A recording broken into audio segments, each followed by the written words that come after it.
Interrogée par Télé Loisirs, la footballeuse Julie de Bever s'est confiée sur sa participation à Koh Lanta, le feu sacré et a levé, un petit peu, le voile sur le nombre de kilos qu'elle a perdu. Qui aurait parié sur le beau parcours de Julie lors du lancement de Koh Lanta, le feu sacré? Le 21 février dernier, les téléspectateurs de l'émission de survie animée par Denis Brognard s'interrogeaient beaucoup sur les capacités de cette footballeuse retenue en 2019 par Corinne Diacre pour disputer la Coupe du Monde organisée en France.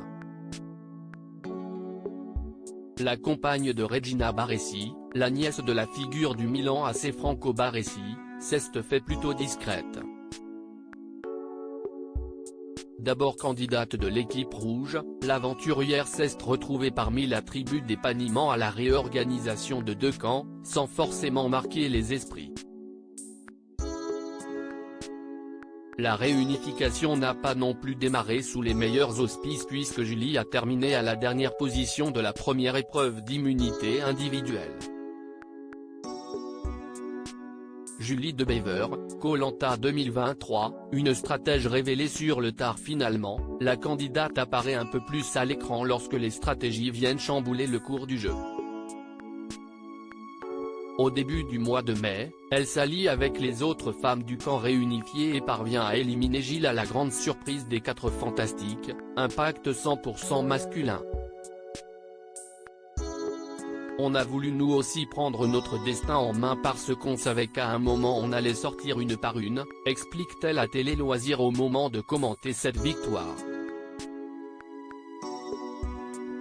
Son coup de génie, qui restera dans l'histoire de Koh Lanta, est quant à lui survenu cette semaine.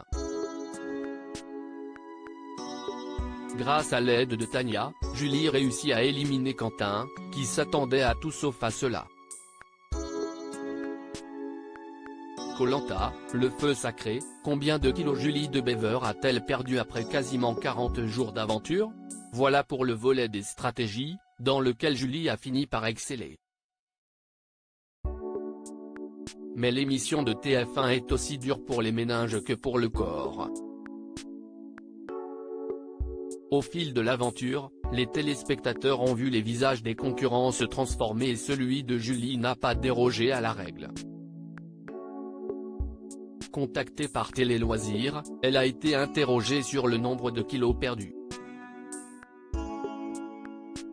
Je ne peux pas vous le dire parce que sinon cela vous donnerait une indication sur le temps de mon aventure, mais une dizaine, indique-t-elle. Une réponse quelque peu énigmatique qui soulève alors une question, Julie est-elle allée jusqu'au bout de l'aventure en montant sur les poteaux? Réponse mardi 6 juin.